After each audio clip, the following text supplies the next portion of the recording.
यहां जो आप कर्म कर रहे हैं वो आपको भोगने पड़ेंगे, अच्छे या बुरे। बिना भोग के ये नष्ट नहीं होते। एकमात्र उपाय है, जैसे आपको वकीलों के द्वारा प्रमाणित कर दिया गया कि यहां के वकील हैं चित्रगुप्त, पूरी सीन सहित आपकी चेष्टाओं को अंकित किया जाता है, वो आपके मन में है, आगे प्रसंग आएगा। और जज हैं यमराज धर्मराज जी, और दंड अधिकारी हैं यमदूत, और दंड विधान जहां होता उसे कहते हैं नरक। तो जैसे यहां जज ने कानून से अपराध करने वाले को दंड दे दिया, जाओ तुम्हें फांसी की सजा, राष्ट्रपति का अधिकार है, वो पूरा माफ कर सकता है। ऐसे ही राष्ट्रपति हैं भगवान श्री हरि। अहम त्वाम सर्व पापेभ्यो मोक्षयिष्यामि मा शुचा। अगर शुभ अशुभ कर्मों से बचना चाहते हो तो एकमात्र उपाय भगवान की शरण में होकर नाम जप करो, अन्यथा अवश्यमेव भोक्तव्यम कृतम कर्म शुभाशुभम। सुमति जी अपने पिताजी को बता रहे, यमदूत ने कहा महाराज, मृत्यु लोक में मनुष्य जो पुण्य और पाप करता है बारी बारी से उसे भोगना पड़ता है। बहुत ध्यान से सुनोगे तो आपको बड़ी सावधानी प्राप्त हो जाएगी। जो छोटी मोटी गलतियां आप हंसी खेल में करते हैं वो भी आपको दंड भोगना पड़ेगा। ये पाप और पुण्य बिना भोगे नष्ट नहीं होते कि आपने पाप कर दिया और दान दे दिया तो वो पाप कट गया, ऐसा नहीं है। पुण्य का अलग विभाग होगा, पाप का अलग विभाग होगा। अगर काट सकते हैं तो सिर्फ भगवान काट सकते हैं, भगवान का भजन काट सकता है, दूसरा नहीं। लाखों जन्मों में जो तुमने पाप और पुण्य किया है, जो एकत्रित है, उसका नाम है संचित कर्म। संचित पाप और पुण्य, और उससे जब मनुष्य शरीर मिलता है या जो शरीर मिलता है उससे जो हिसाब निकाल करके कुछ पुण्य और कुछ पाप, उसे प्रारब्ध भोग कहते हैं। फिर यहां कर जो नवीन कर्म किया जाता है उसे क्रियमाण कहते हैं। मनुष्यों के लिए जो उनका जमा हुआ पाप और पुण्य है वो अंकुरित होकर बढ़ता रहता है, ब्याज दर ब्याज। बहुत दुर्गति होती है, इसीलिए बहुत जन्म हम भोगे तो भी अपने संचित कर्म को नहीं भोग सकते। जैसे बीज मिट्टी और जल की आकांक्षा करता है तभी वो उत्तम वृक्ष रूप धारण करता है, ऐसे ही पाप और पुण्य उसे प्रेरित करके पुनः पाप करवाता है, प्रेरित करके पुण्य पुनः पुण्य करवाता है। अगर पाप कर्म में रहती है तो पाप पर पाप, पाप पर पाप, और ये एकत्रित होकर वृक्ष रूप होकर समय स्थान वो निश्चित करेगा। पाप तुम्हें कहां दंड देना है, समय स्थान।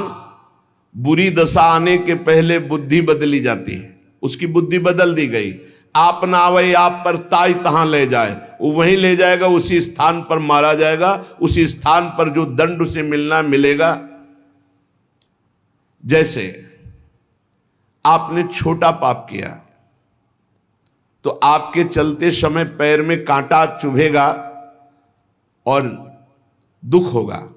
कांटा निकाला गया, थोड़ी दिन वहां दर्द रहा, खत्म हो गया, आपका पाप क्षय हो गया। छोटा पाप कोई, आगे बताया जाएगा कौन कौन से पाप से कैसे कैसे दंड मिलते हैं। अब अगर आपसे थोड़ा बड़ा पाप बना है तो वही पैर में लोहे की कील बनकर चुभेगा, कांटे की जगह लोहे की कील, अधिक दुख होगा। और बड़ा पाप बना है तो खजूर का कांटा, बड़ा कील, ऐसे आपके पैर में चुभ। बिना पाप कर्म के कहीं भी किसी को कोई भी दुख नहीं हो सकता। सिर में दर्द होना, आजीवन पूरे जीवन सिर का रोग हो गया कि वो दर्द ही होगा 2-4 दिन में, 10 दिन में, पाप का कारण। अपथ्य भोजन, सर्दी सहन न होना, गर्मी सहन न होना, हर समय हृदय जलते रहना पाप का लक्षण। भिन्न भिन्न पाप भिन्न भिन्न प्रकार के दुख देते हैं दीर्घ काल तक।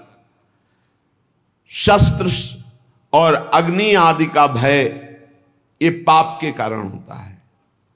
अनेक जन्मों के संचित पाप कोई इसी जन्म के केवल नहीं है, वो केवल मंडराते रहते हैं आकाश में दंड देने के लिए, समय इंतजार करते हैं।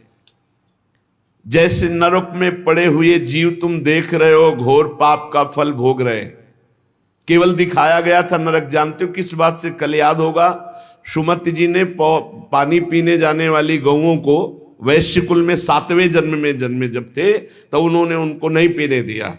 इसके अपराध से उनको नरक दिखाया गया था। तो वो यमदूतों से प्रश्न करते जाते हैं और उनका उत्तर यमदूत देते जाते हैं। ये जो तुम देख रहे हो तड़पते हुए जीवों को नरक में, महापापी लोग हैं, अपने पाप का फल भोग रहे हैं। जब कोई पुण्यात्मा होता है तो स्वर्गलोक में जाता है, देवताओं के साथ रहता है, गंधर्व उसका गुणगान करते हैं, अप्सराओं का नाना प्रकार से सुख उठाते हैं। और जब पुण्य भोग क्षीण हो जाता है तो फिर यहां आकर के मनुष्य लोक में अपने कर्मानुसार जन्म लेते हैं। राजन, ये जो तुमने पूछा कि किस किस पाप से पापियों को कौन कौन सा नरक में दंड मिलता है, वो मैं बतला रहा हूं। जो नीच मनुष्य कामना और लोभ के वशीभूत होकर दूषित दृष्टि से हर स्त्री को भोग भाव से देखता है, जिसको देखता है बस काम भाव से देखता है।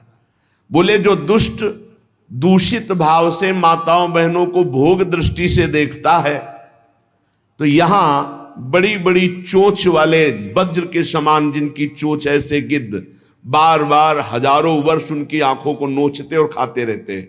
वो आंखें बार बार होती रहती हैं, बार बार निकालते। यही वहां है कि मरना नहीं है।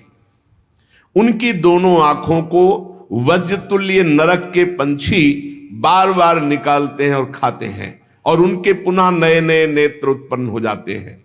इस पापी को पलक झपकने तक के लिए विश्राम नहीं मिलता, निमिष तक के लिए कि थोड़ा चैन मिल जाए, महान दुख होता रहता है। हजारों वर्ष तक उसको इस नेत्र दर्द पीड़ा भोगनी पड़ती है। और फिर जब मृत्युलोक में जन्मता है तो नेत्र रोगी पैदा होता है। वो यहां पैदा होगा नेत्र रोगी, या नेत्र ही नहीं है या नेत्रों में दिखाई नहीं दे रहा, कई तरह के व्यवधान, जिन्होंने नेत्रों का दुरुपयोग किया। अब जिन लोगों ने, जिनको तुम देख रहे हो इनकी जबान काटी जाती है, बार बार जबान नोची जाती है, ये वो लोग हैं जो शास्त्र का गलत उपदेश किए हैं, गलत अर्थ किए हैं, अपनी वासना की पूर्ति के लिए शास्त्र का गलत प्रयोग किए हैं, जो किसी को गलत सलाह दी है तो इनकी जबान बार बार छोटे छोटे हिस्से में तलवार से काटी जाती है। शास्त्र का उल्टा अर्थ बताया, उसकी जबान को वहां हजारों वर्ष काटा जाता है। खिलवाड़ नहीं, प्रश्न उत्तर कर देना। अगर आपका उत्तर गलत है तो आप नरक जाएंगे। प्रश्नकर्ता तो आप पर श्रद्धा करके पूछ रहा है और आपने मनमानी उत्तर दे दिया और वैसा आचरण कर दिया तो उसको पाप नहीं लगेगा, पाप आपको लगेगा क्योंकि आपने आदेश किया है और आपकी दुर्गति हो जाएगी। इसीलिए अनाधिकारी को जब जनक जी महाराज विदेह राज ने पूछा, निमि जी ने नवयोगेश्वरों से कि मैंने यही प्रश्न कर्म के विषय में सनकादि से पूछा था, वो मौन थे, कोई उत्तर नहीं दिया, क्यों? तो बोले उस समय आपका ज्ञान जागृत नहीं हुआ था, आप उस समय अनाधिकारी थे, कर्म का बड़ा सूक्ष्म विषय होता है, इसीलिए मौन थे। ऐसा नहीं कि हर प्रश्न का उत्तर फटाक से दे दे, और वो गलत है अगर उत्तर तो शास्त्र सम्मत नहीं है तो उत्तर देने वाले को नरक का दंड मिलेगा, उसकी जबान हजारों वर्ष वहां काटी जाएगी। जो शास्त्र का गलत अर्थ करता है, जो शास्त्र को अपनी वासना पूर्ति के लिए घुमा करके बोलता है, जो किसी को बुरी सलाह देता है, उसकी जबान यहां काटी जाती, जो देख रहे हो। और हे सुमति जी, जो वेद की निंदा करते हैं, देवताओं की निंदा करते हैं, संतों की निंदा करते हैं, वैष्णव की निंदा करते हैं, गुरु की निंदा करते हैं, गुरु पर दोष दृष्टि करते हैं, गुरु को वक्र दृष्टि से देखते हैं, क्रोध दृष्टि से। उन सब को यहां भयंकर वज्र तुल्य वाले जिनकी चोंच है, ऐसे पक्षी गिरा गिरा करके उनके अंगों को नोचते हैं, जबान, आंख और उनके शरीर के अंगों को। जितने निमेष तक उनके द्वारा ये जिह्वा जनित पाप हुआ है, उतने 1000 वर्ष तक उनको पक्षी नोचते हैं। जो नराधम बिना दोष के दो मित्रों में फूट डाल देते हैं, एक दूसरे की चुगली करके, पिता पुत्र स्वजन में भेद पैदा कर देते हैं, और जो पुरोहित, बहुत ध्यान देने योग्य बात, अनुष्ठान का संकल्प लेता लेकिन अनुष्ठान पूर्ण नहीं करता, जजमान को क्या पता। जो पुरोहित जजमान से नियत संख्या ले ली धन और अनुष्ठान पूरा नहीं किया, या जो अपनी माता और पिता का अपमान किया, जो अपनी शरणागत, अपने अर्धांग विराजमान पाणि ग्रहण की हुई पत्नी का विविध प्रकार से अपमान और शोषण किया, वो यहां आरे से चीरे जाते हैं 1000 वर्ष तक। दिखाया, देखो ये बीच आरे से आराम आराम से एक एक अंग चीरे जाते हैं। उस पुरोहित को भी दंड मिलता है, उस पुत्र को दंड मिलता है जो माता पिता का अपमान, उस पति को दंड मिलता है जो पत्नी का शोषण, उस पत्नी को दंड मिलता है जो पति से छल करती है। आप खुली आंख इनकी दुर्गति देख सकते हैं। जो दूसरों को कष्ट देने का स्वभाव बना लिया है, बातचीत चेष्टा से कष्ट ही देना है, जो दूसरों की प्रसन्नता में जलते हैं, जो दूसरों की घरों में, सोए हुए घरों में आग लगा देते हैं या फसलों में आग लगा देते हैं और उनको प्राणांतक कष्ट देते हैं, उन अधम पापियों को यहां जलती हुई आग में जलाया जाता है। तुम देख लो, तपती हुई बालू डालकर उनको भूना जाता है और यहां आग में उन्हें जलाया जाता है। जो एक जगह निमंत्रण मिला, फिर दूसरी जगह निमंत्रण मिला, तो पहले निमंत्रण वाले को छोड़ करके दूसरे के यहां निमंत्रण पाकर फिर पहले वाले के यहां निमंत्रण पाने गया। ऐसा नहीं है, ये नरक का कारण बन जाएगा। एक जगह निमंत्रण है, वहां गए, अगर हम भूखे हैं तो भूखे, नहीं मिला तो नहीं मिला, अब दूसरे दिन देखा जाएगा। 2 3 4 निमंत्रण, ऐसा नहीं।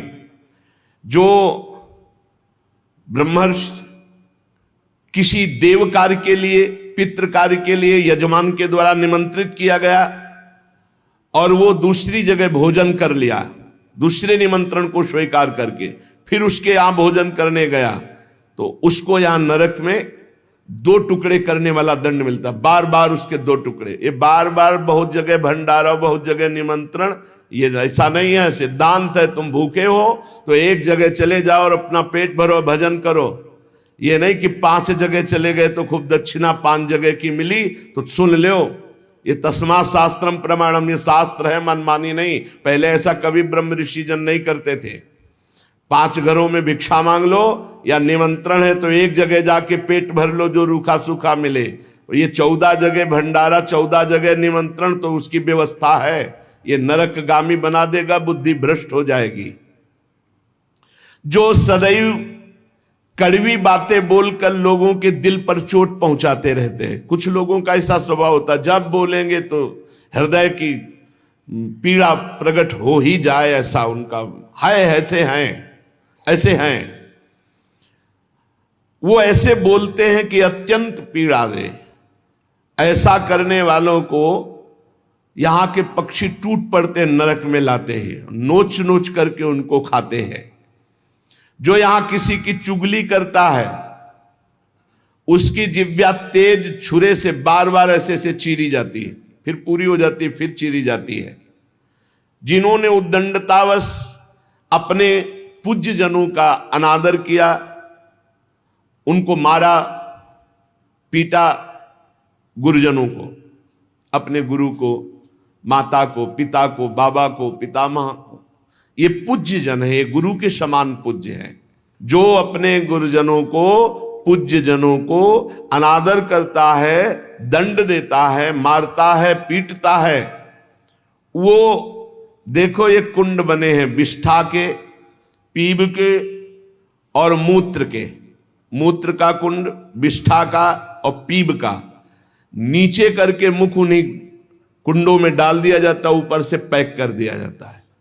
हजारों वर्ष वही खाओ वही सड़ो, कितना भयानक कष्ट है। नीचे के मुख करके उसमें डाल दिया जाता है। जो लोग भोजन बनाने, बहुत ध्यान से सुनो, भोजन बनाना उद्देश्य रखो, यज्ञ है, यज्ञ के लिए भोजन बना रहे हैं। सबके हृदयों में भगवान है। पहले भोग लगाओ श्री भगवान का, फिर दरवाजे पर निकलो और आसपास झांक के देखो, कोई पशु पक्षी, कोई मनुष्य, कोई संत महात्मा, कोई भूखा तो नहीं दिखाई दे रहा। अगर एक गाय है, कुत्ता भी, तो घर से जाओ, रोटी लाओ, पहले उसे डालो, भगवत स्वरूप मान करके पहले। फिर अपने घर में जो बड़े बूढ़े हैं सबसे पहले उनको पवाओ, बच्चे जो हैं उनको पवाओ। अच्छी अच्छी चीज तुम पालो, बड़े बूढ़े नहीं, अभी आगे आएगा, उनको भी दंड मिलता है। तो जो रसोई बनाए तो उसे भाग लगाना चाहिए। देवता का भाग, अतिथि का भाग, कौवे का भाग, गाय का भाग, और अपने जो पूर्व के बुजुर्ग जन हैं पहले उनकी सेवा। अच्छा, जो भी रसोई बने, भगवान का भोग लगाया, दरवाजे तक गए, अतिथि को देखा, एक गौ के लिए ग्रास निकाला, एक कौवा पक्षी आदि के, जरूर जरूर ये नहीं निकालोगे तो पाप है। गीता जी में कहा जो अपने लिए पका के पाता है वो पाप पाता है। तो जो अभ्यागत, अपने बुजुर्ग और अतिथि, अब कोई साधु महात्मा आया, माना कोई भी हो, वो दरवाजे में पुकारा, राधे श्याम, आप छुप नहीं सकते, आपको निकलना पड़ेगा। हाँ राधे राधे, क्या चाहिए, क्या सेवा करूं आपकी? आप जल पिएंगे, आप भोजन पाएंगे? नहीं, मुझे पैसा चाहिए। वो नहीं दे सकता, खत्म खेल, आपका आदर हो गया। आप मृदु वचन में इतना तो बोल सकते हैं, राधे श्याम, आप इतना बोल सकते हैं, आप जल पिएंगे, आप रोटी पाएंगे, भोजन प्रसाद पाएंगे। नहीं, मुझे रुपया चाहिए। नहीं, मेरी श्रद्धा नहीं, मैं नहीं दे सकता, सामर्थ्य नहीं है, श्रद्धा नहीं है, कुछ भी आप कह दो उस पर चलेगा, पर आपको निकलना चाहिए। यदि आप छुपे रहे हो, आपके कान में आवाज आई, आपके दरवाजे से भिक्षुक वापस जा रहा, तो आपके सुकृत नष्ट हो जाएंगे और आपको पाप लगेगा। ये धर्म है, अतिथि देवो भव। देना ना देना वो आपके ऊपर की बात है, लेकिन मृदुवचन, जल और भोजन, ये तीन तो प्राय सब नहीं, कुछ है एक फल दे दे। अगर वो कहता है मुझे भूख लगी है, तो आप वहीं गेट के बाहर बैठिए, परिचय नहीं है इसलिए, घर में जो सदस्य पुरुष वर्ग का, उससे 2 रोटी भेज दीजिए। जो दुष्ट आए हुए अतिथि का अपमान कर देता है, अतिथि देवो भव, बड़ी महिमा है गृहस्थ धर्म में अतिथि सेवा, साधु सेवा की। उसे यहां पीब चाट चाट के पवाई जाती है नरक में, उनका बुरा हाल होता है। बहुत सावधानी, इसीलिए धर्मात्मा पुरुष एक एक कार्य को बहुत धर्मपूर्वक, जो यहां दूसरे के भाग का अपहरण कर लेते हैं। पंगत में एक ही भोजन चलना चाहिए, ऐसा नहीं छुपा होना चाहिए कि 10 लोगों को और 10 लोगों को और। घर में ऐसा छुपाव नहीं होना चाहिए कि बूढ़ा बुढ़िया के लिए सूखी रोटी दाल और आप गर्मा गर्म हलवा और अच्छे अच्छे पदार्थ पा रहे हो।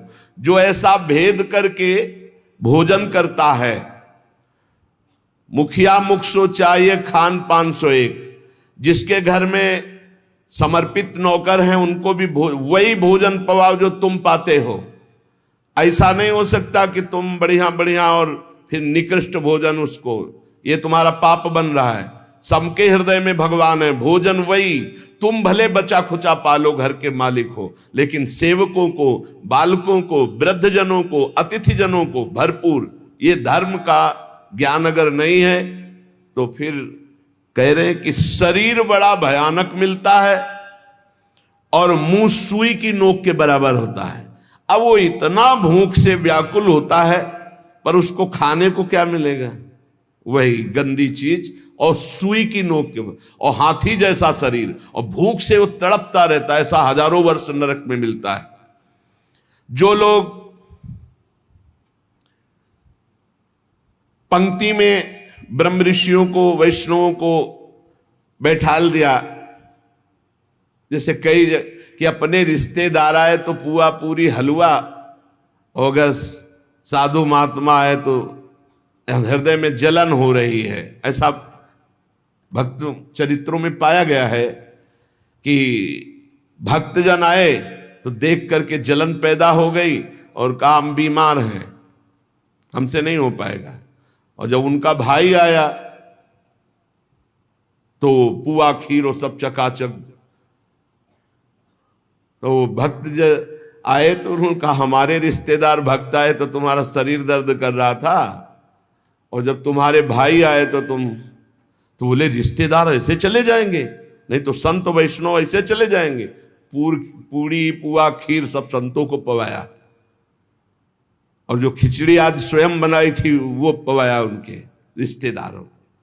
जो ब्रह्म ऋषियों को निमंत्रण करके, साधु वैष्णव को पंक्ति में बैठाल करके अपने लिए अच्छा भोजन, देखो बहुत सावधानी। हरिराम व्यास जी ने जब देखा उनकी पत्नी दूध परोस रही थी, उनके उसमें मलाई गिर गई तो नाराज हो गए और कहा ये पति है शरीर इसलिए मलाई गिरा दी, जाओ आज से सेवा से त्याग। हमारे पति ये संत जन है, संत जनों के आगे मलाई क्यों नहीं गिरी? दूध की मलाई हमारे आगे ही क्यों गिरी? क्योंकि हरिराम व्यास रूपी शरीर तुम्हारा पति है, इसलिए मैं तुम्हारा त्याग करता हूं, आज से सेवा में तुम्हारा अधिकार नहीं। यद्यपि उनका ऐसा भाव नहीं, लेकिन कितने इसीलिए सावधान। अब अपने घर वालों के लिए अच्छे अच्छे लिए और संत महात्मा वैष्णव अतिथि के, तो बोले उसे दंड मिलता है, नरक में ला करके उसे विविध प्रकार से सताया जाता है। जब कोई अर्थार्थी शरणागत तुम्हारी शरण में आ जाए और तुम उसके साथ धोखा करो तो यहां भी दंड मिलेगा और वहां भी दंड मिलेगा। एक पूज्य भाई जी से हनुमान प्रसाद पोद्दार जी ने घटना लिखी कि मैं नाम खोल करके नहीं कहूंगा क्योंकि उनके पारिवारिक जनों को दुख होगा। मेरे परिचय के थे भाई जी महाराज के, मेरे परिचय के थे, गांव भी लिखा है, गांव का नाम भी लिखा है कि वो मेरे परिचय के थे और दो भाई थे। उनमें से किसानी का कार्य होता था। किसानी के बहुत पुरानी घटना नहीं है भाई जी महाराज कह रहे, कुछ वर्ष की है, अक्षरशः सत्य है। ये कोई हम कथा नहीं कह रहे, हम जानबूझ करके पता नहीं दे रहे। मुझे जिला गांव सब पता है। वो कृषि कार्य करते थे, गृहस्थी का कार्य किसानी से पूरा होता था। उनके पास एक बैलों की जोड़ी बहुत सुंदर थी और एक बैल, दो भाई थे। एक दिन संध्या काल के समय जो व्यापारी थे बैलों के, उनको पता चला गांव में दो किसानों के पास बहुत सुंदर दो जोड़ी बैल हैं, एक जोड़ी से उनका काम चल सकता है, आप प्रयास करेंगे तो एक जोड़ी बेच देंगे। अर्थ है आपकी शरण में आया है तो आपको अपने प्राणों की बलि चाहे देनी पड़े, उसकी हानि नहीं होनी चाहिए, शरणागत की हानि नहीं होनी चाहिए। अगर हानि हो गई तो नारकी गति मिलेगी और यहां भी दंड मिलेगा तत्काल। ये महत पाप है, शरणागत का त्याग महत पाप है। अब वो दो व्यापारी थे, अब वो कई बैल खरीदना बेचना उनका काम था। वहां आए और उस समय 12,000 रुपए की जोड़ी तय की। उनको बहुत अर्थ लगा, 12,000 रुपए मिल रहे, दो से काम चला लेंगे, फिर गौएं हैं बछड़े हो जाएंगे, फिर काम चलेगा। 12,000 रुपए ये देंगे और ये व्यापारी हैं तो उनके पास थैला भी था तो और भी रुपए होंगे। संध्या का समय था। व्यापारी ने कहा कल सुबह हम बैल लेकर चले जाएंगे, आज रात हम तुम्हारे यहां सो जाएं। रात्रि हो रही, उनके मन में तुरंत चलने लगा दोनों किसान भाइयों के। उन्होंने कहा हाँ हाँ बहुत आराम से खाइए पिए, आपका घर है। उनका आज रात्रि हम आपकी शरण में हैं, आप हमारे और हमारे धन की रक्षा कीजिए, कल सुबह हम 12,000 आपको देकर आपके बैल लेकर चले जाएंगे। अब एक तो अतिथि, दूसरे शरणागत। रात्रि में अच्छा भोजन पवाया और बारंडे में लिटा दिया। घर के बाहर चौपार होती थी, जिसे बारंडा कहा जाता है, उसे चौपार कहा जाता है। वो 8-9 बजे शयन कर गए। कहीं कहीं बरोठा कहा जाता है, कहीं बारंडा कहा जाता है, कहीं चौपार कही जाती है। अब दोनों ने अपनी पत्नी से विचार किया कि अगर इन दोनों को मार दिया जाए तो बैल भी नहीं जाएंगे, 12,000 तो मिलेंगे भी, और भी व्यापारी है, पैसा इसके पास है, बहुत आनंद रहेगा। ये भाव बिल्कुल नाशकारी, क्योंकि उस शरण में है तुम्हारी, वो अतिथि है, बिल्कुल। ये तो मतलब लोक परलोक तत्काल नष्ट कर देता है, तत्काल। इसे महत् पापों में कहते हैं, और महत् पाप तत्काल प्रभाव दिखाता है, तत्काल। वो ऐसा नहीं कि नरक जाओगे वो बाद की बात, तत्काल तुम्हें दंड देगा। ये महत् पाप तत्काल दंड देता है। उनके हृदय में हत्या करने का पूरा विचार बन गया, पाप भरी योजना। पत्नी उनकी सहयोगी हुई तो पत्नी ने कहा पहले लाश गाड़ने की व्यवस्था तो सोचो, घर में तो गाड़ी नहीं जा सकती। तो उनका हमारा खेत है बगल में गन्ने का, हम दोनों जा रहे हैं और एक ही गड्ढे में दोनों को दबा देंगे, इनके नाप का गड्ढा खोद के अभी आते हैं हम। वो अति शीघ्र गन्ने के खेत में जाके गन्ना काट के और गड्ढा खोदने लगे। दैव योग से एक पड़ोसी को सोच लगी, भगवान का विधान होता जाको राखे साइया मार सके न कोई। वो सोचा बगले में गन्ने का खेत है, यहीं निपट लेते। पहले शौचालय तो हुआ नहीं करते थे, गांव के बाहर खेतों में दूर जाना होता था। अब वो गन्ने के खेत में बगले में जाके, अब ये बोले इतने में 2 आ जाएंगे। उसको लगा ये रात्रि में क्या प्लान बना रहे हैं। नजदीक गए, वो देखो एक को नीचे कर देंगे, एक को ऊपर कर देंगे। बोले कहीं पाप तो नहीं हो रहा। बोले 20,000 रुपया उसके पास है, तुम पाप की सोच रहे हो। उनको जो सोच गया था उसकी सोच तो हो गई। उसने सोचा कोई घटना हो रही, तो उनका दोनों को मार करके इसी में गाड़ देंगे, 2 गड्ढे खोदने की जरूरत नहीं। अच्छा 2 हैं और देखो कोई जानेगा नहीं, बरोठे में ही तो पड़े हैं और सो गए होंगे। फौरन उसने जल से पवित्र हुआ, भागा उनके घर में गए, पड़ोसी ही था, वहां दोनों को जगाया और कहा ये अभी चलो हमारे साथ, कहाँ तुम्हारा पैसा, पैसा ले लो। अब वो भगवान की प्रेरणा से बचाने के लिए तो उनको संशय भी नहीं हुआ, फौरन अपने झोला लिए जिसमें रुपया रखे थे और वैसे ही गद्दा बिछा हुआ, वैसे ही रजाई रखी हुई अपने घर में ले गया और कहा इन दोनों भाइयों ने मारने का प्लान और गड्ढा खोद दिया है, चुप यहीं शांत में। और उनके दोनों के एक एक लड़के थे जो नौटंकी देखने गए थे गांव के। कर्म बड़ा निकृष्ट संकल्प किया था, इसलिए पाप कर्म प्रेरित करके उन लड़कों के मन में है कि हमें नाटक अच्छा नहीं लग रहा, छोटे जगह चलो यार, हमें अच्छा नहीं लग रहा, हमें सोने का मन है। दोनों मस्ती से बातचीत करते हुए आए तो देखा बरोठे में गद्दा बिछा है और रजाई। तो उनका शायद माता पिता ने सोचा हो कि रात्रि में पता नहीं कब ये आएंगे तो दरवाजा खोलना पड़ेगा, यहीं सो जाते हैं। दोनों मुंह ढक करके उसी में सो गए। अब वो दोनों, भगवान का विधान बड़ा विचित्र होता है, दोनों गड्ढा खोद करके आए, अपनी पत्नी से कहा काम हो गया, गड़ासा निकाल, गड़ासा निकाल। बोले तू पैर पकड़, भाई से कहा तू खोपड़ी पकड़। अंधेरे का मामला, कोई बिजली तो गांव में रहती नहीं थी। दोनों पुत्रों को काट दिया और मैं गद्दा और रजाई सहित समेट के गड्ढे में तोप के। अब जब वहां गड्ढे में डालिया तो बोले झोला कहाँ है रुपया का? बोले हमने तो सोचा था सिराने ही होगा। बोले गद्दा रजाई तो लपेट के नहीं डाले? बोले पक्का नहीं, ऐसा कैसे हो सकता है? बोले रुपया कहाँ है? अब वो तो बड़े चिंतित कि जिसके कारण मारा वो रुपया नहीं। और फिर गए गड्ढा खोदा और जब देखा कि हमारे लाला, हमारे ही पुत्र, और ना तो चिल्ला सकते हैं ना रो सकते हैं, ढूंढा वहां पैसा नहीं, ना वो जिनको मारना था वो थे नहीं, अपने बेटों को मार दिया। सुबह हुआ तो पड़ोसी निकाल के लाया उनको, कहा ए भाई बड़ा सुंदर प्लान बना रहे थे इन दोनों को मारने का, पैसा भी सुरक्षित और ये भी सुरक्षित, अब हम जा रहे हैं सरकार से रिपोर्ट करने। दोनों को जेल हुई, दोनों पुत्र मारे गए, दोनों पत्नी और पति सहित सजा को प्राप्त।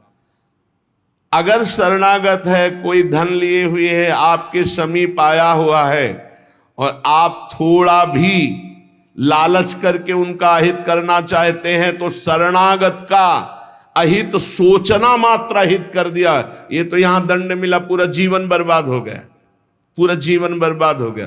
पति पत्नी जेल में, लड़का मार डाला, रह क्या गया, सब बर्बाद, और अब नारकी गति भी होगी। तो कह रहे हैं जो आए हुए शरणागत के साथ छल करता है तो यहां थूक, खखार, बिष्ठा, इसके कुंड बने हैं, इनमें डाल दिया जाता है, आनंद लो। सोचो, थोड़ी देर भावना करो, गटर में पैक कर दिया जाए, आपको मरना है नहीं, थूक खखार लाल, उसमें ये नारकी गतियां हैं। हे सुमति, बहुत ध्यान दीजिए, जो लोग झूठे मुंह और झूठे हाथ, देवता का स्पर्श, देवता को प्रणाम, गुरुजनों को प्रणाम, जो लोग ऐसा अपवित्र कार्य करते हैं उनके हाथों को यहां यमराज तिल तिल भर करके काटते हैं। जैसे कोई सब्जी नहीं काटता, ऐसे बड़ी रफ्तार से ऐसे बार बार काटते। अरे ऐसे थोड़ी शास्त्र में हम यहाँ खाए डोल रहे हैं, ऐसे जूता पहने भोजन कर रहे हैं, न कुल्ला न आचमन, ये सब नारकी गति को प्राप्त होने वाले जीव, तभी बुद्धि भ्रष्ट मनमानी आचरण कर। पहले जानते हो गांव में कैसे पंगत पवाई जाती थी, सबके चरण धोए जाते थे। आप महाभारत में पढ़िए, राजसू यज्ञ में जितने राजा आए थे सबसे अग्र पूजा भगवान की हुई, लेकिन भगवान ने सेवा ली थी सबके चरण धोने की। कितना पवित्र व्यवहार था, शास्त्री, पट्टी बिछा दी, चरण धो दिए, हाथ धुलवाए, कुल्ला करवाए, सब बैठे, सबके तिलक पूजन, और सबका फिर वो पत्तल, दोना, सकोरा, ये पवित्र है। ये होटलों में जो खाते हैं ना, वहां रज लगा के थोड़ी धोते हैं, ऐसे मारा पानी पाइप से, बस वही रुमाल हजारों में फेर दी। अब मतलब किसको है, जब वो कौन सा भोजन कहते हैं जिसमें सब ऐसे ले लेकर पाते हैं। हाँ, अब हमें तो कहना भी नहीं आता। अब सोचो उसमें वही शराब पिए हुए व्यक्ति खा रहा है, उसी से आप ले रहे, उसी से जो जो मना।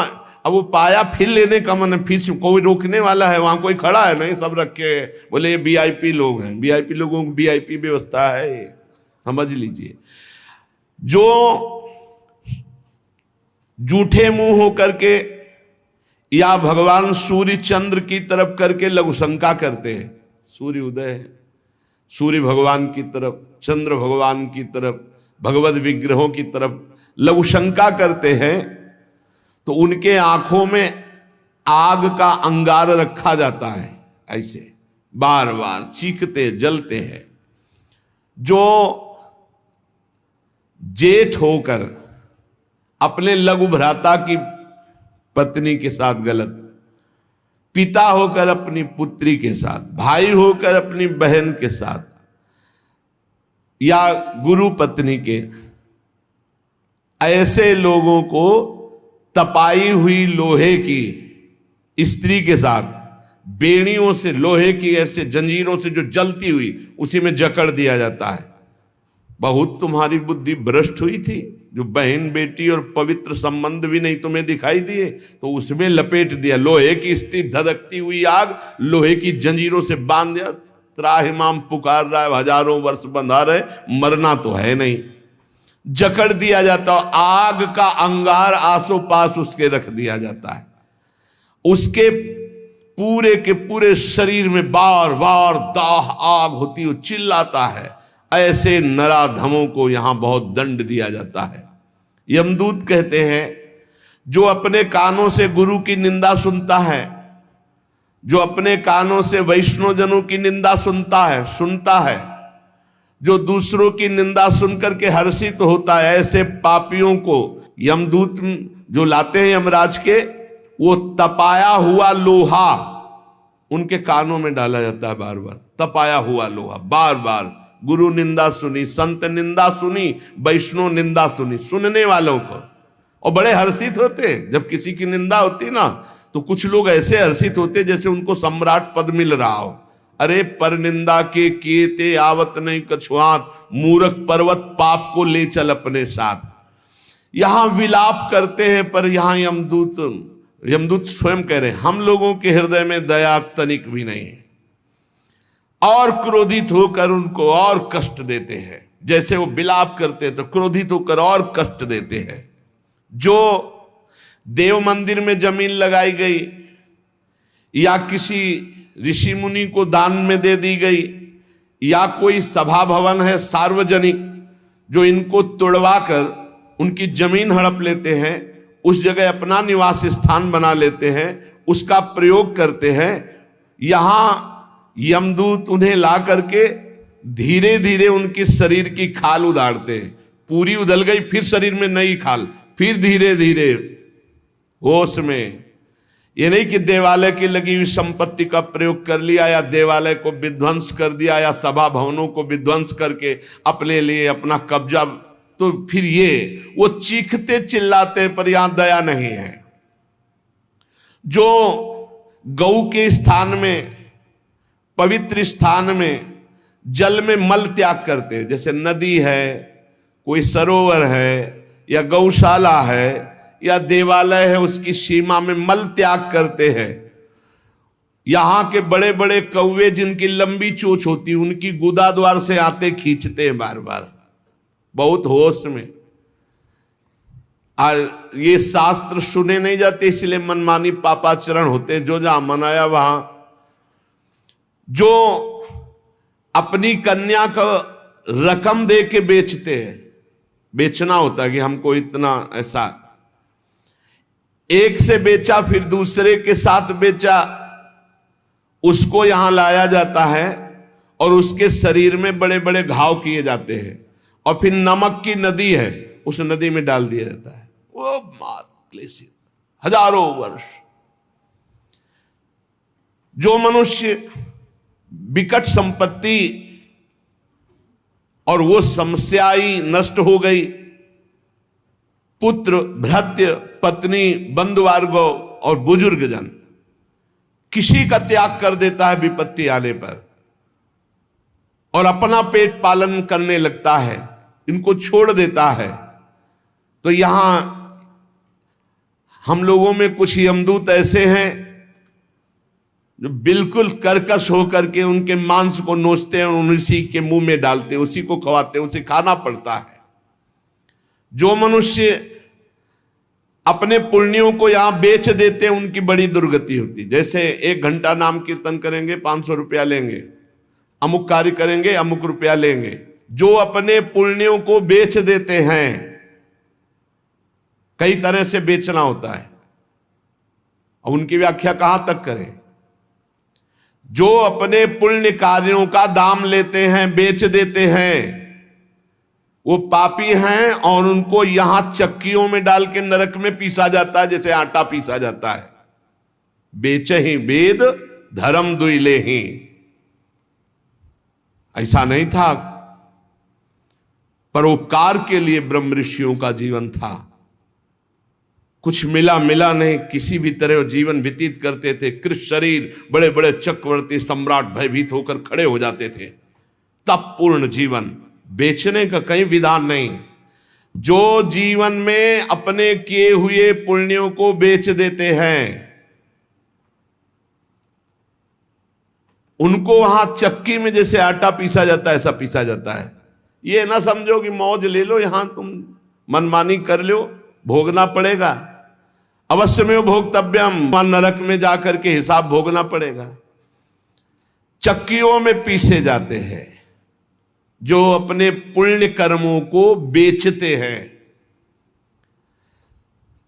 जो यहां किसी की धरोहर मिली, ए भैया हमारे इतने रुपए रख लो, ये सामग्री रख लो, हम समय से ले लेंगे, हमारी अव्यवस्था है, और फिर वो मुकर गया कि कौन धरोहर कब दिया कैसे दिया, तो उन्हें यहां जलती हुई लोहे की जंजीरों से बांध दिया जाता है और ऐसे कुंड में फेंका जाता है जहां बड़े कीड़े भयामने विषैले, और वो उनको हजार हजार वर्ष तक नोच रहे, उसी में बंधे चीख रहे। कौन? जो दूसरों की दी हुई धरोहर को ना देकर मुकर जाते, कब तुमने दिया। जो पापी दिन में मैथुन करते हैं, शास्त्रीय मर्यादा में दिन में मैथुन करना निषेध है। जो रात्रि में पराई स्त्री से मैथुन करते हैं, दिन में चाहे अपनी स्त्री क्यों न हो, मैथुन निषेध है। और जो इसीलिए महाभारत में एक प्रसंग आता है, एक ऋषि को उनकी पत्नी ने दिन में बहुत प्रेरित किया। उनका नाम हमें तो स्मरण नहीं आ रहा, किंदम, हाँ ऐसे कुछ नाम था। तब उन्होंने कहा दिन में पुरुष रूप में तो हम आपके साथ मैथुन कर नहीं सकते, आप बहुत प्रेरणा करती, इसलिए पशु बनना पड़ेगा। तो आप भी अपने संकल्प से मृगी रूप धारण करो, मैं मृग रूप धारण करता हूं। ऐसा ही हुआ, मृग रूप होकर के वो सहवास कर रहे थे। इतने में ही महाराज पांडु ने देखा तो उन्होंने बाण संधान कर दिया। अब जे ही बाण लगा तो मृग रूप तो हट गया ऋषि, और तब वो हाहा खाए कि मुझे नहीं पता था कि आप ऋषि हैं। ऐसा तो उन्होंने घटना बताई थी कि मेरी पत्नी विवश थी काम से, इसलिए मुझे पशु रूप धारण करना पड़ा, क्योंकि दिन में मनुष्य रूप से मैं तो नहीं किया जा सकता। जाओ, तुमने मुझे इस स्थिति में मारा है, अगर ऐसी स्थिति तुम्हारी हुई अपनी पत्नी के साथ तो तुम्हारे मृत्यु का योग हो जाएगा। मृत्यु का योग हो भी गया। तो जो दिन में अपनी स्त्री से या रात्रि में पराई स्त्री से, वो यहां पापी जन लाए जाते हैं। बहुत गहरा कुंड है जो खोपड़ी के बल उसमें छोड़े जाते हैं, और लोहे के बड़े बड़े नीचे कांटे लगे हुए हैं, पूरा बिंध जाते हैं, फिर निकाले गए, फिर फेंके। अरे भाई होश में, जैसी हरिवंश नरक गति दुर्भरियम द्वारे कटियत नक्षी के। और जो सदैव नई नई भोग प्रवृत्ति के लिए नवीन नवीन स्त्रियों को फंसाते रहते हैं और उनसे सहवास करते हैं, तो यहां एक बहुत बड़ा वृक्ष है सेमर का जैसा, और उसमें बहुत ही विषैले कांटे हैं। उस पापी को उसमें जबरदस्ती खींचा जाता है, बार बार नीचे बार बार ऊपर, करो आलिंगन। अधिक मात्रा में वो खून से लथपथ होकर, जहरीले कांटे लगने से व्याकुल होकर त्राहिमाम पुकारता है। जो लोग पराई स्त्रियों को फुसलाकर उनके सतीत्व को नष्ट करते हैं, जो लोग अपने धन के घमंड में आकर गुरुजनों को नीचा दिखाते हैं, जो लोग अपने गुरुजनों के प्रति रोष दृष्टि रखते हैं, उनको यहां लाकर जैसे चटनी पीसी जाती शिला में, ऐसे बड़ी बड़ी शिलाओं से उनको पीसा जाता है। यमदूत सुमति जी को बता रहे हैं, और वो बहुत कष्ट पाता है। ये यमलोक बड़ा दुखमय है, दिन रात यहां व्यथा ही व्यथा है। जो जल में मूत्रते हैं, कुल्ला करते हैं, थूकते हैं, विष्ठा करके सोचते हैं, बोले ऐसे लोगों को यहां थूक, विष्ठा और मूत्र से भरे हुए दुर्गंध युक्त नरक के कुंडों में डाला जाता है।